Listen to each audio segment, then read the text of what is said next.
ಅಲ್ಲ ನೋಡಿ, ಕನ್ನಡವನ್ನ ಕಲ್ತಂದ್ರೆ ಎಷ್ಟು IAS KS ಅಧಿಕಾರಿಗಳಿದ್ದಾರೆ. ಕೆ ಶಿವರಾಮ್ ಅವರು ಕನ್ನಡದ ಕಲ್ತು ಕನ್ನಡದಾಗ ಬರೋದು IAS ಕರ್ನಾಟಕ ರಾಜ್ಯದ ಕುಲಪ್ರಥಮ IAS ಪಾಸ್ ಆದವರು ಕನ್ನಡದ ಭಾಷೆಯಲ್ಲಿ. ಕನ್ನಡ ಅಂತ ಬಹಳ ಅದ್ಭುತವಾದ ಶಕ್ತಿ ಇದೆ ರೀ. ಕನ್ನಡವನ್ನು ಕಲಿಯುವಂತ ಕೆಲಸ ಬಿದ್ದ ನಂತರ ಏನಂತಾನೆ,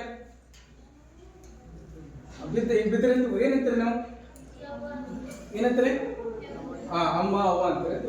ಇಂಗ್ಲಿಷ್ ನಾವು ಏನಂತಾರ? ಇಂಗ್ಲಿಷ್ ಮಮ್ಮಿ ಇರ್ಬೇಕಲ್ಲ, ಯಾಕಮ್ಮಲ್ಲ?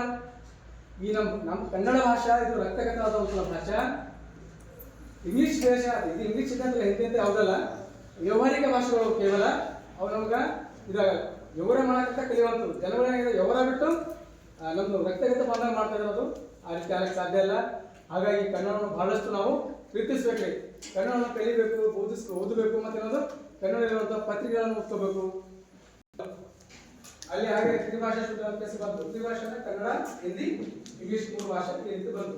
ಈಗೆಲ್ಲ ಸರ್ಕಾರ ಬೇರೆ ಬೇರೆ ಬೇರೆ ಮಾಡಿ ಲಾಸ್ಟ್ ಸರ್ಕಾರಿ ಶಾಲೆ ಇಲ್ಲ ರೀತಿ ಪರಿಸ್ಥಿತಿ ಬಂದಲ್ಲ. ಅಂದ್ರೆ ನಮಗೆಲ್ಲ ಅದಕ್ಕಿಂತ ನಮ್ಗೆ ಏನಲ್ಲ, ಪ್ರತಿ ಗ್ರಾಮದಲ್ಲಿ ಪ್ರತಿ ಮನೆಯಲ್ಲಿ ನೀವು ಏನ್ ಮಾಡ್ಬೇಕಂದ್ರೆ ಕನ್ನಡನೇ ಮನೆ ಚಂದ ಇರ್ತಾರೆ, ಕನ್ನಡನೇ ಮಾಡ್ಬೋದು, ಕನ್ನಡ ಕೆಲಸ ಮಾಡ್ಬೋದು. ಅಂದಾಗ ಮಾತ್ರ ಏನಂತ ನಾವು ಬೇರೆ ಯಾಕಂದ್ರೆ ಅವ್ರು ನಾವು ಪ್ರಥಮ ಭಾಷೆ ತಮಿಳಾಗಿರ್ತದೆ.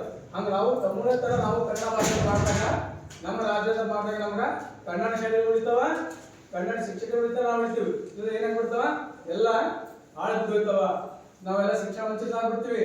ಈ ಸರ್ಕಾರಿ ಶಾಲೆ ಮಕ್ಕಳು ಹೇಳ್ತಾರಲ್ಲ, SC ST ಮಕ್ಕಳು ಅಥವಾ ದುಡ್ಡು ಕೊಡ್ಲಕ್ ಆಗದಿರುವಂತ ಮಕ್ಕಳು ಅಲ್ಲಿ ಬರ್ತೀವಿ.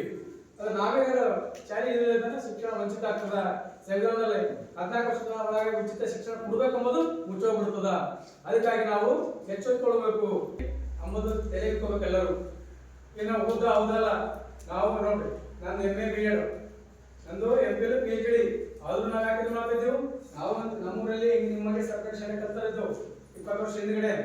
ಯಾಕೆ ಮಾತಾಡ್ತೀವಿ ಅಂದ್ರ, ಒಂದ್ ವೇಳೆ ಹೊಂದಾರ ಯಾವ ಗರೀಬರು ಏನಂತ ಸರ್ಕಾರಿ ಶಾಲೆ ಬಿಟ್ಟು ಬೇರೆ ಪ್ರಾಣ ಶಾಲೆ ಓದಕ್ಕಾಗಲ್ಲ, ಮತ್ತೆ ವಂಚಿತ ಆಗ್ಬಿಡ್ತದೆ. ಮತ್ತ ನೀವು ವ್ಯವಸ್ಥೆ ತಪ್ಪು